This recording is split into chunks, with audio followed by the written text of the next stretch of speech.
Real Madrid, prolongation XXL de Vinicius, Mbappé dit non.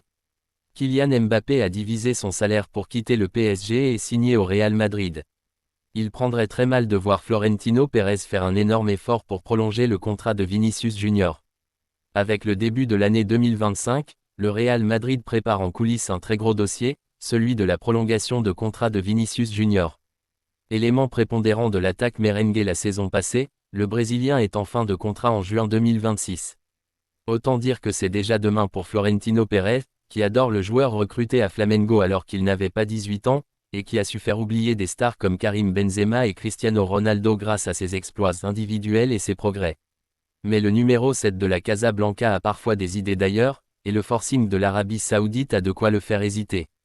Les clubs du Royaume du Golfe seraient prêts à le couvrir d'or pour le faire venir dans un championnat qui effectuerait clairement un joli coup sur le plan du marketing et de l'impact médiatique. Le Real Madrid craint à juste titre de perdre son ailier, sachant que ce dernier a déjà confié vouloir faire toute sa carrière au Real Madrid, mais qu'il possède aussi un entourage plus vénal, et pour qui l'offre de l'Arabie Saoudite ne doit pas se refuser éternellement. Florentino Pérez a bien l'intention de jouer sa partition, et de lui offrir un contrat copieux pour le convaincre de rester dans la capitale espagnole. Mbappé ne comprendrait pas. Dans les négociations amenées à débuter au début de l'année 2025, Vinicius Junior a fait savoir qu'il voulait avoir le meilleur salaire du club, quitte à partager la première place avec Kylian Mbappé. De quoi réveiller brutalement la presse espagnole, puisque Don Ballon affirme que cette condition déplaît fortement aux Français. Ce dernier a fait des efforts sur le plan du salaire pour quitter le PSG et signer au Real, et ne comprendrait pas que Pérez trouve soudainement des moyens financiers pour faire grimper le salaire de Vini jusqu'à la plus haute marche. Une guerre d'égos qui peut peser dans le vestiaire, où les deux joueurs cherchent là aussi à prendre le pouvoir même si leurs performances depuis le début de la saison ne font pas encore l'unanimité. Le gros coup de gueule de Courtois, il faut arrêter avec l'excuse de l'argent. Le gardien du Real Madrid, Thibaut Courtois, a une fois de plus tiré la sonnette d'alarme concernant le rythme effréné imposé aux joueurs. Thibaut Courtois s'est imposé ces dernières années comme l'un des porte-parole officieux des joueurs dans la lutte contre la saturation d'un calendrier qui, loin de se réduire, s'alourdit de saison en saison. Le Real Madrid, par exemple, va disputer près de 9 matchs en janvier. Leur saison a commencé avec les premiers entraînements à la mi-juillet et se terminera un an plus tard avec la nouvelle Coupe du Monde des clubs aux USA.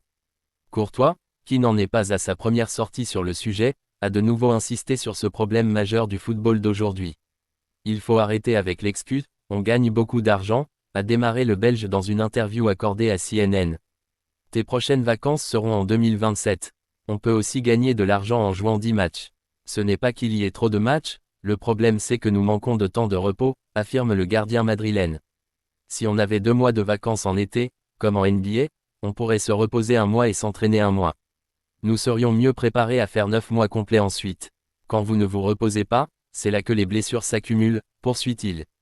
Cette année, c'est la Coupe du Monde des clubs, l'année prochaine le Mondial des pays, l'année d'après autre chose, donc il n'y a jamais de repos pour les joueurs. L'autre jour, j'en parlais avec Fede Valverde. Je lui ai dit, tes prochaines vacances seront en 2027. Imaginez à quel point ça peut paraître fou. Jude Bellingham et Dani Carvajal ont joué jusqu'au 14 juillet l'été dernier, les deux étaient finalistes de l'Euro, le 1er août ils s'entraînaient à Madrid et le 8 août ils jouaient la Supercoupe. Si vous essayez d'expliquer ça aux gens aux États-Unis avec la NBA et la NFL, ils ne le comprendront pas, a déclaré Thibaut.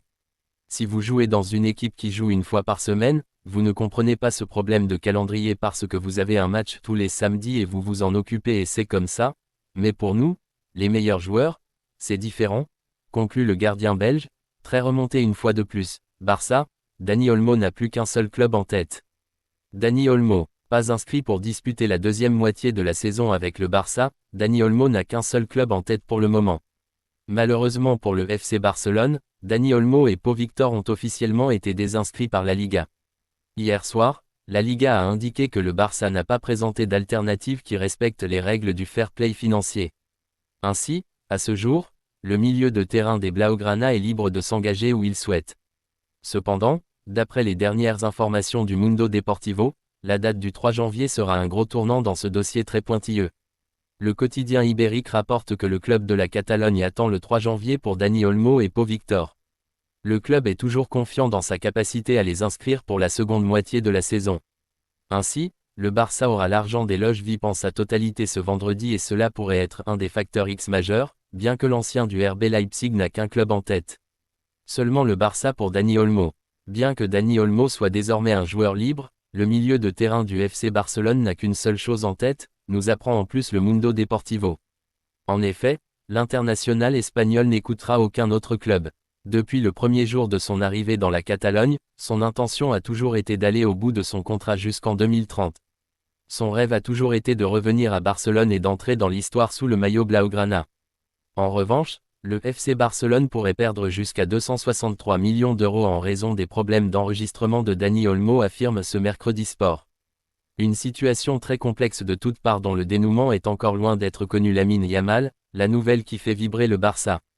Lamine Yamal. Après 3 semaines d'absence, Lamine Yamal a repris l'entraînement collectif ce mercredi. Le jeune prodige prépare son retour pour la Supercoupe.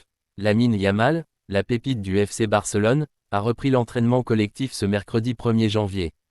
Après 3 semaines de repos forcé, l'ailier catalan semble sur la bonne voie pour retrouver la compétition. Sa blessure survenue le 15 décembre lors du match contre Leganés, défaite 0-1, appartient désormais au passé. À ce moment-là, il avait terminé la rencontre malgré une entorse légère du ligament tibio-péronnier antérieur droit, détectée après des examens médicaux. Objectif pour Lamine Yamal, la Supercoupe d'Espagne. Le Barça a soigneusement planifié le retour de Lamine Yamal. S'il a repris aujourd'hui, son grand objectif reste la demi-finale de la Supercoupe d'Espagne, prévue le mercredi 8 janvier à 20 h en Arabie Saoudite contre l'Athletic Bilbao. Le staff blaugrana envisage de le ménager en début de match, mais son retour serait une arme précieuse pour l'équipe dirigée par Hansi Flick. En cas de victoire, les Catalans disputeraient la finale le dimanche 12 janvier face au vainqueur de l'autre demi-finale entre le Real Madrid et Majorque. Yamal, la surprise de ce début d'année. Barça, un club se détache déjà pour récupérer De Jong. Frenkie De Jong, plus que jamais sur le départ, Frenkie De Jong attiserait toujours les convoitises d'un cadre européen. Dans des propos parus ce matin pour Football International, Frenkie De Jong a clairement ouvert la porte à un départ du FC Barcelone, lui dont les relations avec la direction seraient plus que glaciales. Je dois admettre que lorsque j'ai signé à Barcelone, je n'imaginais pas gagner seulement une Liga, une Coupe du Roi et une Supercoupe d'Espagne après 4 ans. Je m'attendais au moins au double, donc ça me déçoit. Il se passe des choses à l'extérieur qu'on ne peut pas prévoir. Le renouvellement de mon contrat est un sujet de discussion dans les journaux, mais pas pour moi. Je veux jouer au football et après je verrai ce que le club veut faire de moi, puis je déciderai ce que je veux faire, avec mon agent et ma famille. Les gens pensent que je veux rester à Barcelone pour toujours parce que la vie en dehors du football est tellement bonne ici, et c'est bien, mais ce qui se passe sur le terrain est toujours plus important. Si j'avais le sentiment que je ne peux pas apporter suffisamment, ou si l'équipe n'est pas compétitive, je partirais. Le Bayern favori en cas de départ de Jong du Barça. Une chose est sûre, en cas de volonté de s'en aller, le Néerlandais risque bien d'affoler le marché des transferts. Et à en croire les informations d'El Nacional, le Bayern Munich serait la destination la plus crédible pour l'ancien métronome de l'Ajax Amsterdam. Le média catalan révèle même que l'idée d'un départ en janvier serait en train de faire son chemin. Pour rappel, le Batave est sous contrat jusqu'en 2026 avec les Blaugrana et à l'heure actuelle, une prolongation n'est clairement pas la tendance. Autant dire qu'une vente est plus que jamais envisageable à l'heure où le Barça pourrait en profiter pour en tirer un joli chèque sous peine de devoir le brader dans les prochains mois. Affaire à suivre. Avant cette échéance, le Barça se déplacera à Barbastro le samedi 4 janvier pour affronter une équipe de Segunda Federación en un 16e de finale de la Coupe du Roi. Cependant, Lamine Yamal ne participera pas à ce match.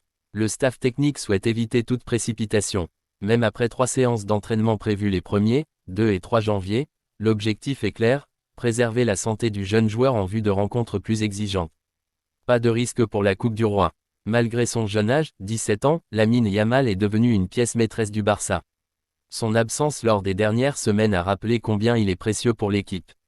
En reprenant l'entraînement en ce jour de l'an, il franchit une étape clé pour retrouver son meilleur niveau et aider les Barcelonais à briller durant la seconde partie de la saison.